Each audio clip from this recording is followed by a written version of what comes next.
Now we'll try and realize the steps in the Mushad's GitHub application, which is a Flask application, and containerize it. For that, I've created a local directory sample Docker creation, so where we'll try to learn the Docker file creation. Okay, we have already seen the video, so I assume that we know what exactly is our application. But to get things into perspective, we have a Flask app which requires you to have a Ubuntu image, along with that Python and Python pip package, Flask package. Flask server should run, and on the Docker container inside opt folder you should have app.py file, which is the actual application that is running on the container. So we'll just quickly see what is inside this application. So app.py is the application Python code which imports OS. Then from Flask it imports class Flask. It creates an instance of it which is named as app. Then we have two roots in the app.root slash, that's the default root, which will invoke main function, which returns a message welcome, or a string, I should say, welcome. Then the other root in the app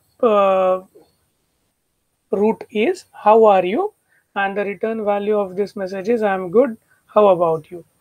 Now we'll do what? We'll actually add one more message. So this was the default app that was given to us by Mushad from his uh, GitHub uh, repository. Okay, so I'm just going to alter this a bit, and I'm going to add one more root to the website, and that root is, I'm just going to copy this. Oh, sorry, it just copies a lot of things. So I'll do undo. For undo, there is, yes, where is undo? Alt M, Alt U, sorry, Alt U. I should type it. That's better. @app. So app object dot root, root, and inside that I should specify some root. Suppose where do you live? Okay, maybe this is a conversation agent, and probably we are getting some greeting message. This is a function whose name is answer. It's going to answer the greeting, and the answer is going to be return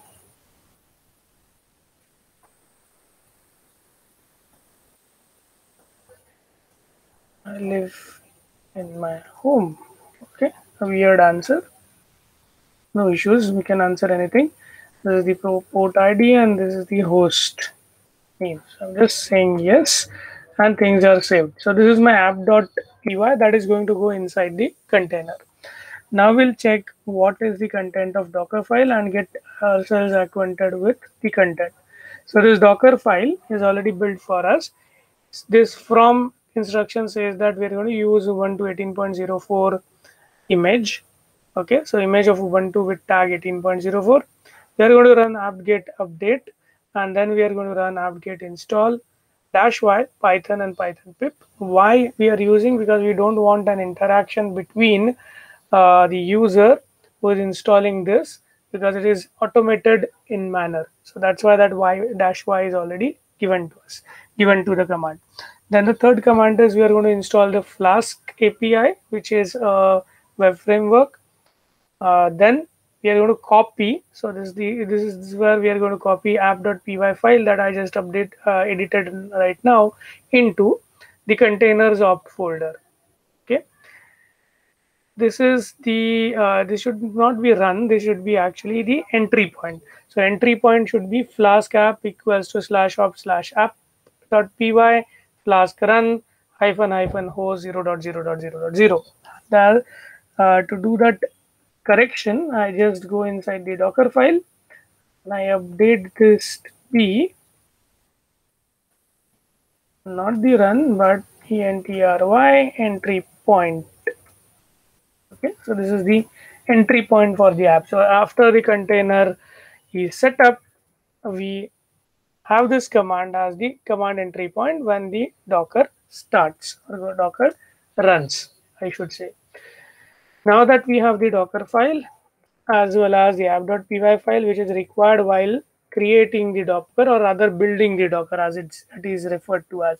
So I'll say Docker build, and I want to build the Docker using the file which is present in current directory and it's named as Docker file. So I need not provide the name. I want to give it a tag, and that tag is related. So this tag will be the tag of the Docker file. I need to give it a tag. So prof Anup is my Docker Hub username.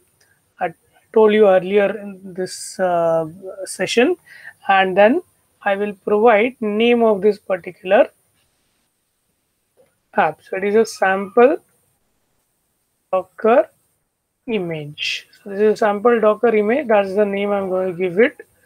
So I don't know whether dashes are allowed. So I'll use an underscores to be on a safer side. So this is the tag I'm going to use. This is going to be my Docker Hub image name, and this is going to be the Prof Anup is going to be my user ID. So, and it will have tag as latest. So this is the tag I'm going to give to this particular Docker build. Let us hope everything works fine. It will take some time. I'm going to check how much time it requires. So it is just updating. So the first command, it got this Ubuntu 18.04 image readily available, so it did not require it to be downloaded. Now it has completed the second thing, the updation part it has completed. The third step is of installation of Python and Python pip. It is going to do that, and it will take some time. Obviously it is going to take 4 or 5 minutes, so you have to be quiet during that period. And after it finishes off doing it, it will go for installation of Flask using pip install. That's the fourth step. So we'll wait for this installation to get over. It will take 4 minutes. Till this installation is going on, we will see the other Docker file, other content of this particular simple web app.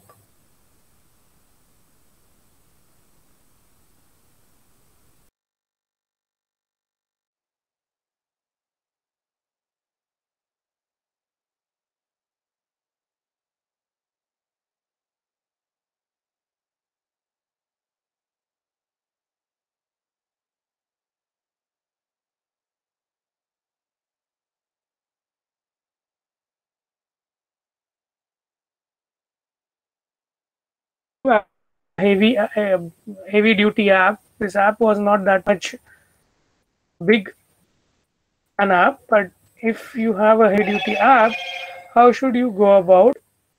Sorry, my connection got lost somehow. Let me share my screen again. Yeah, so I'm just trying to get the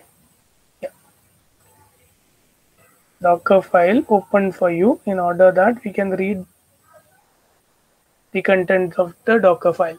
So यहाँ पे एक ही file copy किया है. Similarly, we can actually copy the entire directory from our host machine into the Docker container on which we want to house our code. In this case, there's only single file. That's why we just have this single copy command, but this command also allows you to copy the entire thing.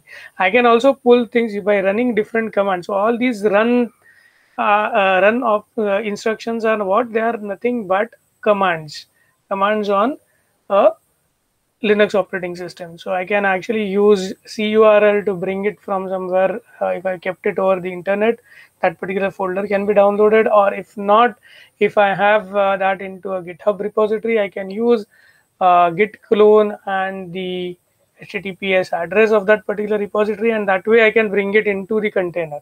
So how do I bring this source code to the container? There are various ways to it as well. So see how much installation is complete. I guess Python 2.7 minimal is almost done installing, and now we are actually installing pip3 or pip actually, Python pip. We are not bothered whether we are using Python 3 or Python 2 because there are no print statement basically, and then the code is also very much minimal. But when you do this in for a real Python project, you should be wary about whether which kind of Python you are installing. So those commands would get tweaked as per your requirements. That is what you need to remember. So all this output is the output generated by that run command. And I'm trying to install Python, and along with Python, I'm trying to install the uh, this as well, Python pip as well. Okay, almost 3 minutes into the installation. I already told you if you do this on the EC2 instance, this will happen very quickly. But the problem with EC2 instance is that when you use EC2 instance for such activities, you need to create some virtual network such that EC2 instance port is open from the outside. Here on our own machines, our port can easily be exposed. The container port can easily be exposed, and we can just test whether our application is running or not. That is easier to do. Okay, we'll just see what is being installed. So it's almost there, I guess.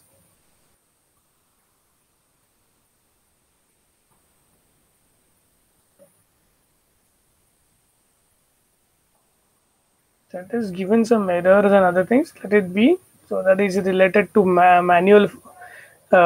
manual of some commands and all. So you need not worry about it. It's already 5 minutes.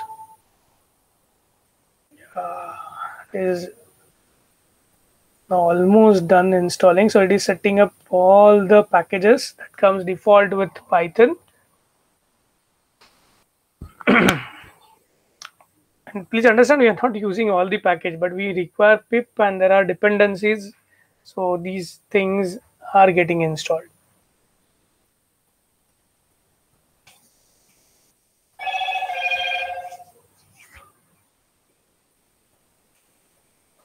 Yes, it is installing it one by one. So it has done installing Python, I guess.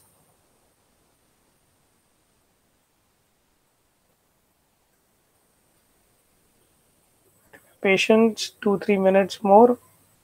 And this is a one-off exercise, by the way. Next time you need not do this. Yes, pip installation is complete. Now it is installing, see, pip install Flask. So it is installing Flask, and for that it is downloading these wheels, and after that it will complete the installation. So it has successfully tagged prof anup / sample docker image latest. So this docker spelling is wrong, but let it be.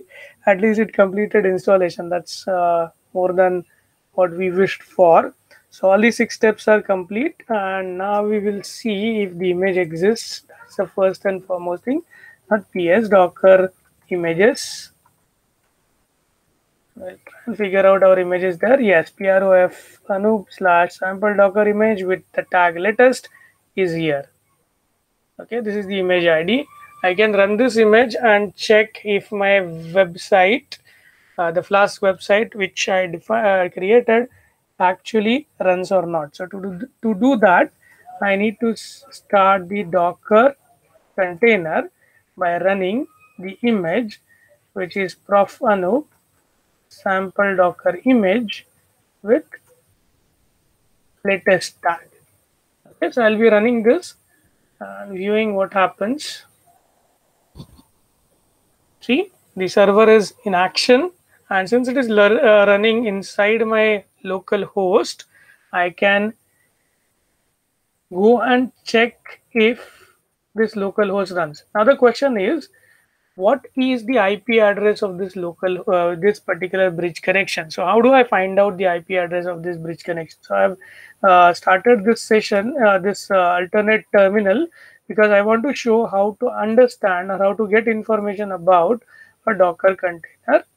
So if I'm running this Docker container whose name is prof, so I did not give it a name, so I need to check with which name it is running, container ID. So this is the container ID. So I will use Docker inspect and inspect, and then I'll give the container ID. After that, I'll use grep -a20, and the thing that I will be searching for is networking, probably. No, network. Yeah. So these networks, so this will search the word networks inside this inspect commands output. So Docker inspect container ID. There are various places where network word appears, and 20 lines after that it is showing to me. Now what I intend to do is I intend to find the IP address. So this is the IP address of this container. I can copy this IP address. Now I can go to my browser. I can open a tab. I can put this IP address. I know that my application is running on 5000 port, and you'll find that it is greeting me with welcome message. And the second way it is going to ask me is, how are you? So if I ask this question, it will say this. And if I ask him a question, where do you live? I guess I've typed it correctly. Yes, I live in my home. So that is where my application is running. It is in execution, and it is executing on this host. This is how I can access it. Please understand, this is not the public IP address that we are using. Okay, it is inside my host machine that I'm showing you. This container is running. Okay, we are not today talking about how to make it exposed to the public IP address of my machine. So my machine doesn't have private as well as public IP addresses, and this is where we are running it.